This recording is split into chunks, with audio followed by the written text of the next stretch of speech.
cars, and I find they have cement on them. Get in the back seat! Full speed for home and get him to... Hanna Barbera didn't just make cartoons. They made over 300 of them. And the ones you remember? Maybe Scooby-Doo, The Flintstones, and The Jetsons. But here is the thing. Those are like 10% of what this studio actually produced. The other 90%? Nobody talks about them. And there's a reason for that. These aren't knockoffs. These aren't fillers. These are the cartoons that Hanna Barbera buried. 30 of them, counted down from the strange to the almost unbelievable. And I guarantee you, more than 15 of these cartoons will definitely make you miss your childhood. If they do or otherwise they don't, let me know in the comment. Number 30, The Roman Holidays, 1972. I bought enough of these things for all of Rome. Hanna Barbera had already struck gold by placing a modern American family in the Stone Age with the Flintstones. That show generated over $1 billion in merchandise revenue across its lifetime and became the first animated series to air in primetime on a major network. So the studio did what any profit-driven machine would do. They tried to bottle that lightning again. Except this time, instead of cavemen, they dropped a suburban family into ancient Rome. That is the Roman Holidays, and almost nobody remembers it existed. The show followed Gus Holiday, his wife Lori, their kids Percocia and Happius, and their pet lion Brutus, all living in the Venus de Milo Arms apartment complex in 63 AD Rome. If that sounds exactly like the Flintstones with togas instead of animal skin tunics, that is because it was. Even the jokes operated on the same principle, taking modern conveniences and disguising them as Roman inventions. NBC ran the show for just 13 episodes. With an estimate of $300,000 per half-hour episode, a 13-episode run with zero cultural traction meant the studio essentially burned through close to $4 million with nothing to show for it. Number 29, Ruff and Reddy, 1957. My pal, you heard me? Before Scooby-Doo, or anything else that made Hanna Barbera a household name, there was a cat and a dog solving problems together on a tiny budget that would make modern animators physically cringe. Ruff and Reddy was the show that started everything, and it is one of those cartoons that nobody alive today has actually watched. In 1957, William Hanna and Joseph Barbera had just been fired from MGM after the studio shut down its animation division. So they formed their own studio, Hanna-Barbera Productions, and pivoted to television animation. Ruff and Reddy was their very first show. NBC picked it up, and it debuted on December 14, 1957. Produced on a budget so tight, it fundamentally reinvented how animation was made. Hanna-Barbera reportedly produced each episode of Ruff and Reddy for roughly $2,800. To put that in perspective, a single Tom and Jerry theatrical short at MGM cost between $40,000 and $60,000. Ruff and Reddy ran for 50 episodes across 3 seasons on NBC from 1957 to 1960. NBC was reportedly selling 30-second ad spots on Saturday morning blocks for between $5,000 and $10,000 in that era, meaning a single commercial break could cover the entire production cost of an episode multiple times over. Number 28, Jabberjaw, 1976. It's Jabber! Now we're either gonna be... Jabberjaw was created during a period when Hanna-Barbera was mass-producing content at a pace no other animation studio could match. By the mid-1970s, the studio was reportedly churning out between 15 and 20 new series per year, each one produced on a budget of roughly $250,000 to $300,000 per half-hour episode. Quality control was almost non-existent. The studio needed concepts fast, and Jabberjaw was essentially 2 proven formulas smashed together. Take the mystery-solving teen gang from Scooby-Doo and combine it with the musical gimmick of Josie and the Pussycats. Then replace the dog with a 15-foot shark who sounds exactly like Curly Howard from the Three Stooges. The voice was performed by Frank Welker, who was already becoming Hanna-Barbera's most reliable utility player. Welker was reportedly earning between $1,500 and $3,000 per episode across multiple shows during this era, often voicing 3 or 4 characters in a single recording session. Number 27, Inch High Private Eye, 1973. 409. Geronimo. Inch High Private Eye debuted on NBC in September 1973, and it remains one of the strangest creative swings the studio ever took. Hanna-Barbera produced the show on their standard Saturday morning budget, which at the time hovered around $250,000 per episode. The voice cast was pulled from the studio's regular stable of actors. Lenny Weinrib voiced Inch High, earning what industry insiders estimate was around $2,000 per episode. Don Messick and Kathy Gorey rounded out the cast, all working at union scale rates that kept costs down. Here is what makes Inch High genuinely strange beyond just the premise. The show aired during the exact same season as other Hanna-Barbera oddities like Speed Buggy and Butch Cassidy and the Sundance Kids. The studio was carpet-bombing the airwaves with concepts, hoping something would stick. Inch High didn't stick, but the miniaturization concept it explored generated billions of dollars in Hollywood over the following decades. Number 26. Where's Huddles? 1970. Mr. America. 2 years before the Roman holidays tried to put a sitcom family in ancient Rome, Hanna-Barbera attempted something arguably even riskier. They made an animated primetime sitcom about professional football players. That show was Where's Huddles? And the fact that you have never heard of it tells you exactly how well that gamble paid off. The setup was pure Hanna-Barbera formula with a sports skin. Cliff Norton voiced Huddles while Mel Blanc, the legendary voice of Bugs Bunny, voiced Bubba McCoy.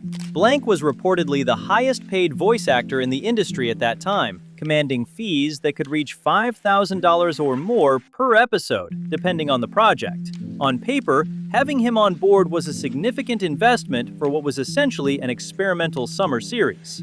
The show lasted one summer. Hanna-Barbera produced 10 episodes at an estimated cost of roughly $80,000 per half hour. The total production investment of roughly $800,000 simply evaporated. Number 25. Devlin, 1974. In 1974, a motorcycle daredevil named Ernie Devlin roared onto ABC's Saturday morning lineup and almost nobody noticed. And here is the thing, Devlin almost never had his name at all. The original title was Wild Wheels, and the character was going to be called Dare Devlin, but ABC killed plot on arrival. Hanna-Barbera produced 16 episodes of Devlin at their standard budget of roughly $300,000 per half hour. Behind the scenes, the voice cast included Mickey Dolenz of the Monkees fame as Ernie. Dolenz was a recognizable name from a group that had generated over $300 million in record sales and merchandise during the late 1960s, so attaching him to a cartoon carried at least some promotional value. Mike Road voiced Todd, and Michelle Robinson handled Sandy, both at standard union scale. When the show aired, the ratings were not competitive. Devlin was a proof that Hanna-Barbera could do serious storytelling. They just could not find an audience willing to watch it on a Saturday morning. Number 24. Goober and the Ghostchasers, 1973. By 1973, Scooby-Doo had become the most profitable Saturday morning franchise in television history. Hanna-Barbera had struck an absolute goldmine with its formula. So naturally, they did what any studio drunk on success would do. They cloned it, again and again and again. But Goober and the Ghostchasers might be the most shameless copy of them all. And here is the twist. The ghosts in this show were actually real. That single change made Goober fundamentally different from Scooby-Doo in a way the studio never fully exploited. In Scooby's world, every ghost was a guy in a mask. In Goober's world, the supernatural was genuine. Instead of unmasking villains, the team actually encountered real ghosts, spirits, and paranormal phenomena. This should have been a massive differentiator. Instead, the marketing treated it like just another Scooby clone, and audiences never understood what made it unique. Hanna-Barbera produced 16 episodes for ABC at roughly $250,000 per half-hour episode. The total production investment of approximately $4 million returned minimal revenue beyond the initial advertising split. Number 23. The Funky Phantom, 1971. What if the dog in Scooby-Doo was a ghost from the American Revolution? That is genuinely how the Funky Phantom got pitched inside Hanna-Barbera's development offices in 1971. The studio was riding an enormous wave of revenue from Scooby-Doo's success. ABC wanted more of the same formula. Hanna-Barbera was happy to deliver, but this time, they added a wrinkle that was genuinely bizarre even by their standards. Hanna-Barbera produced 17 episodes of this cartoon for ABC's Saturday morning block at roughly $250,000 per half hour. Dawes Butler, one of the most prolific voice actors in animation history, voiced Mudsie. Butler was already voicing Yogi Bear, Huckleberry Hound, and dozens of other characters across the studio's lineup.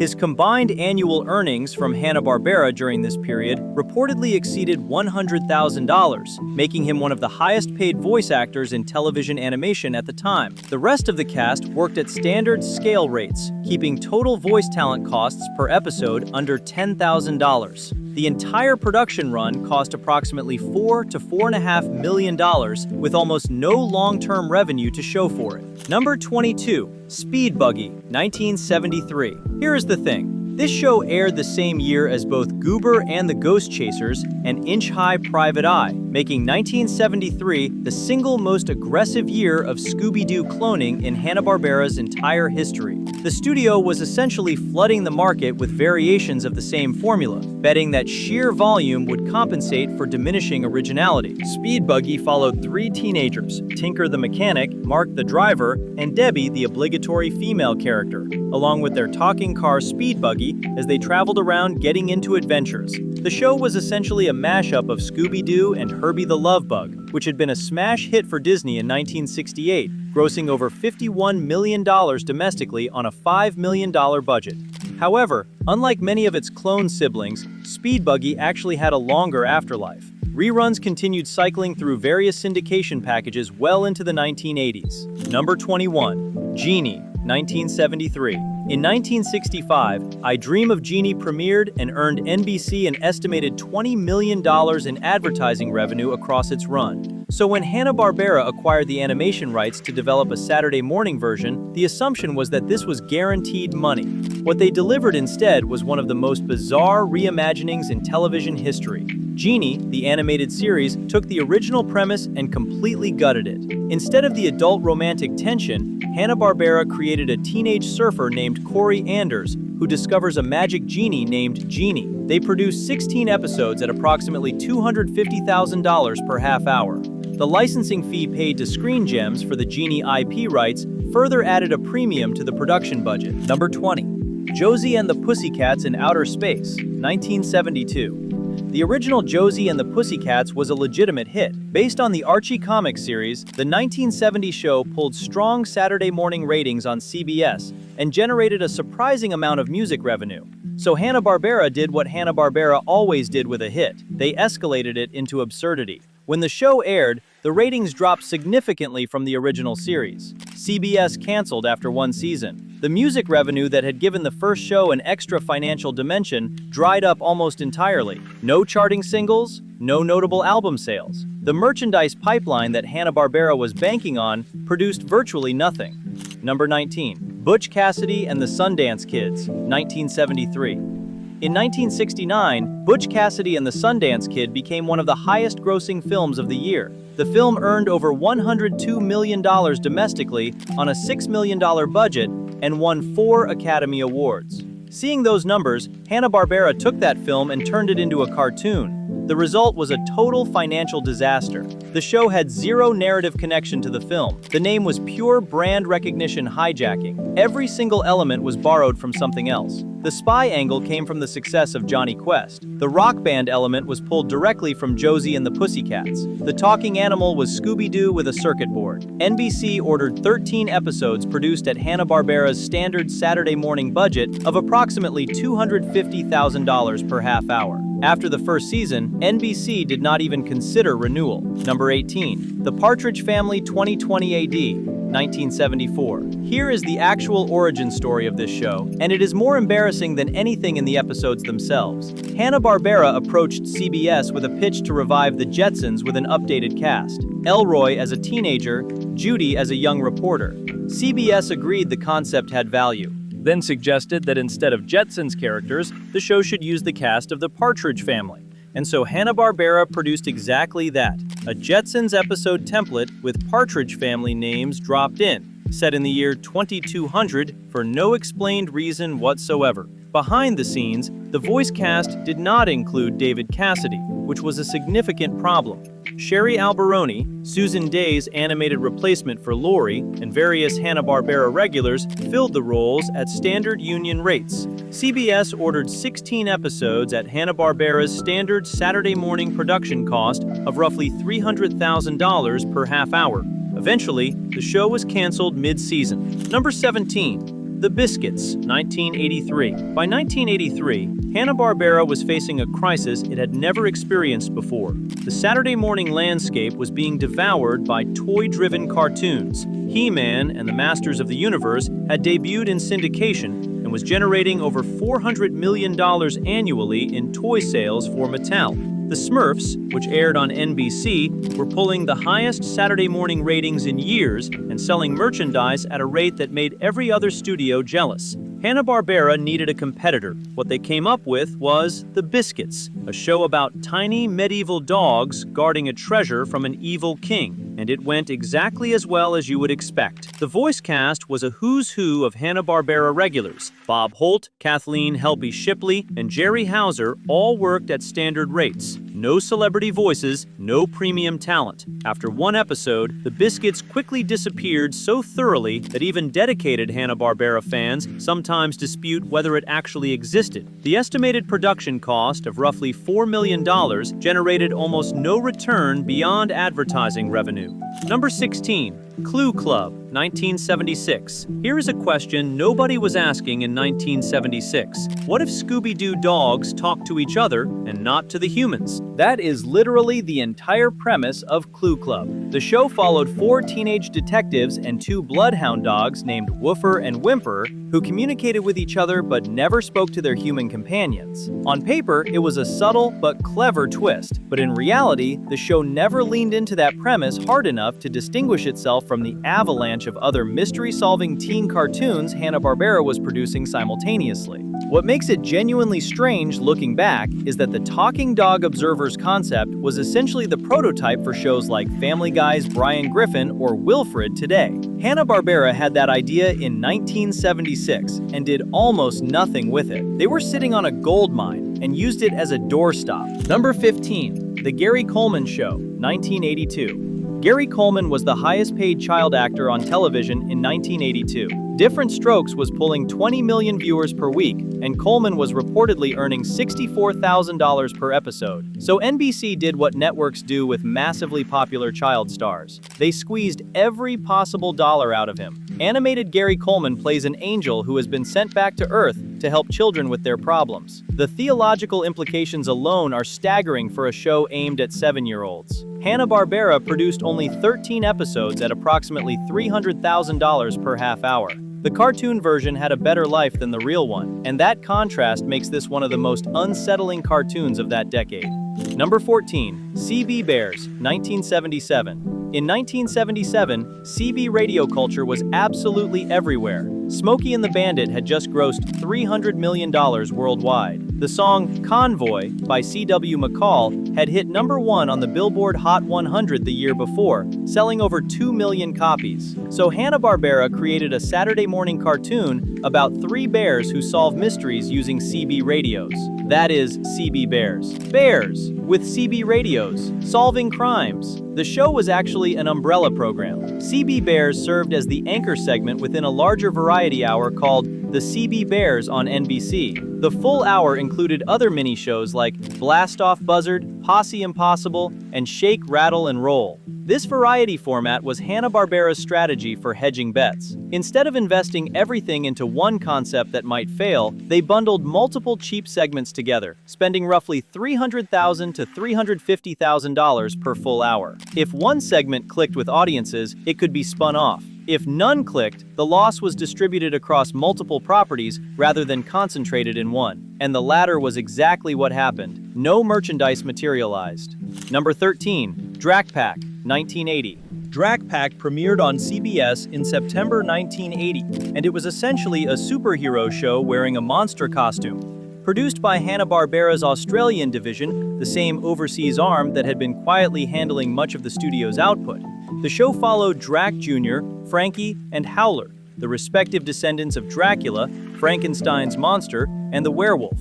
The voice cast featured Jerry Dexter, Bill Calloway, and Chuck McCann at standard union rates. The budget stayed tight because the studio was banking on the built-in recognition of the Universal Monsters brand to drive viewership and merchandise. CBS gave it 1 season, and Dra-Pack vanished within a year of airing. Number 12. Paw Paws, 1985. Paw Paws premiered in 1985 as part of the studio's ongoing effort to compete with the merchandise-driven cartoon empires that were dominating Saturday mornings. He-Man was generating $400 million in annual toy sales. Care Bears had moved over $40 million in plush toys in their first year alone. Hanna Barbera wanted a piece of that market, and what they created was a show about small bear cubs living in a Native American-themed society, complete with totem poles, tribal councils, ceremonial dances, and mystical powers derived from indigenous spiritual imagery. In 1985, this raised some eyebrows. Today, it would trigger an industry-wide reckoning. The show was produced for 13 episodes at approximately $300,000 to $350,000 per half hour. Total voice costs stayed under $10,000 per episode. CBS aired the show as part of a larger programming block. Number 11, The Robonic Stooges, 1977. By the 1970s, the Three Stooges catalog was pulling in substantial syndication revenue as television stations across America aired their shorts daily. The brand was worth millions annually in licensing alone. So Hanna-Barbera secured the rights and did something nobody could have predicted. They turned the Three Stooges into bionic superheroes. That is, the Robonic Stooges. Moe, Larry, and Curly as cyborg crime fighters with mechanical superpowers who receive missions through a telephone and transform their bodies into various gadgets and weapons. The show aired as a segment within the Skatebirds Variety Hour on CBS in 1977. Hanna-Barbera produced 32 7-minute segments at a reduced per-unit cost.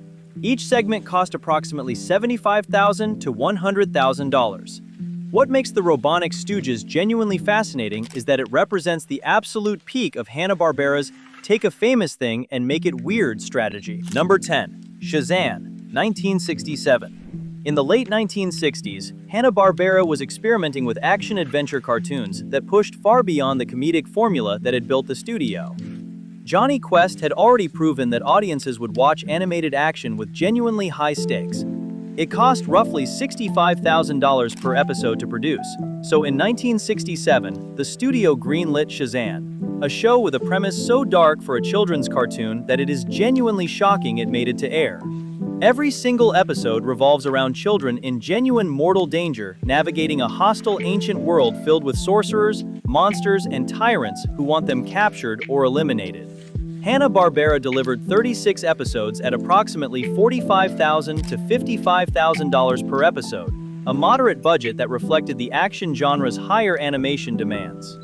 Number 9, The Kwicky Koala Show, 1981. This show carries a weight that most people never realize. The Kwicky Koala Show was the final project created by Tex Avery, one of the most influential animators in the entire history of the medium. Avery created Bugs Bunny's personality. When he came to Hanna-Barbera in the late 1970s, the studio gave him the chance to create one more show. He delivered Kwicky Koala. The show followed a super-fast koala bear who constantly outruns a hapless hunter named Wilford Wolf. The dynamic was essentially a simplified Roadrunner and Wile E. Coyote scenario filtered through Hanna-Barbera's limited animation budget. CBS ordered the show as a full variety hour that included additional segments like Dirty Dog and the Bungle Brothers. Total production cost for the hour-long format was approximately $350,000 to $400,000 per episode. Unfortunately, Avery collapsed in the Hanna-Barbera studio parking lot from lung cancer and died in August 1980 during production. The show aired in September 1981 without him. Number 8. Frankenstein Jr. and the Impossibles, 1966. Before the Marvel Cinematic Universe turned superhero teams into a multi-billion-dollar industry, Hanna-Barbera was quietly experimenting with the same concept on Saturday mornings for a fraction of the cost. Frankenstein debuted on CBS in September 1966 as 2 separate segments packaged into one half-hour show. The first segment featured a boy genius named Buzz Conroy who controlled a giant Frankenstein-like robot to fight supervillains. The second featured the Impossibles, a rock band that secretly moonlighted as superheroes. For 1966, this was wildly ambitious. Hanna-Barbera produced 18 episodes at approximately $50,000 to $60,000 per half hour. which was a significant investment for the studio at a time when most of their comedy output cost substantially less. The action sequences required more detailed animation than standard dialogue-heavy sitcom cartoons. CBS ran the show for 2 seasons. However, the merchandise potential was never fully realized. Number 7. Sealab, 2020, 1972. In 1972, Hanna Barbera made an environmentalist science fiction cartoon about an underwater research station set 50 years in the future. That show was Sealab 2020, and it was absolutely nothing like anything else on Saturday morning television. The show followed Captain Paul Williams and his crew aboard an underwater research facility dealing with ecological disasters, resource management, and the ethical dilemmas of deep-sea colonization. Ross Martin voiced Captain Williams, bringing legitimate Hollywood credentials at a rate above standard union scale. The remaining cast worked at standard rates. NBC canceled after 1 season. The ratings could not compete with lighter comedic programming on other networks. But here's the twist that makes Sealab 2020 one of the most important entries on this list. In 2000, Adult Swim took the original footage, re-edited it, added absurdist comedy dialogue, and turned it into Sealab 2021, which became one of the network's earliest cult hits. Number 6. The Perils of Penelope Pitstop, 1969. Penelope Pitstop had debuted in Wacky Races in 1968, and CBS head Fred Silverman saw immediate spin-off potential. The show was produced on an estimated budget of around $48,000 per episode. Each episode was produced in 6 to 8 weeks. But here is the thing. Every single episode followed the exact same formula. The villainous Hooded Claw, who was secretly Penelope's guardian, Sylvester Sneakley, would devise an elaborate death trap to eliminate Penelope and claim her fortune. The narrator would breathlessly describe the action in melodramatic serial fashion.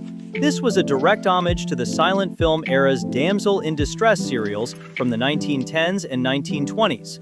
That reference was completely lost on the show's target audience of 6-year-olds. Number 5. Moby Dick and Mighty Mightor, 1967. Based on Herman Melville's novel, Moby Dick and Mighty Mightor was a 2-segment package on CBS. The first segment followed 2 boys named Tom and Tub, who rode around on a benevolent white whale named Moby Dick, fighting underwater villains. The second segment featured a caveman teenager named Tor, who raises a magical club and transforms into Mighty Mightor. Both premises sound like they were generated by a child smashing action figures together, and that energy is exactly what made them compelling. Hanna Barbera produced 18 episodes at approximately $50,000 to $60,000 per half hour. What people missed about this show is the sheer audacity. Melville wrote Moby Dick as a meditation on obsession and humanity's futile struggle. Hanna Barbera turned it into a pool toy. Number 4. The Herculoids, 1967. In 1967, the landscape of Saturday morning animation was dominated by talking animals, slapstick comedy, and mystery-solving teenagers.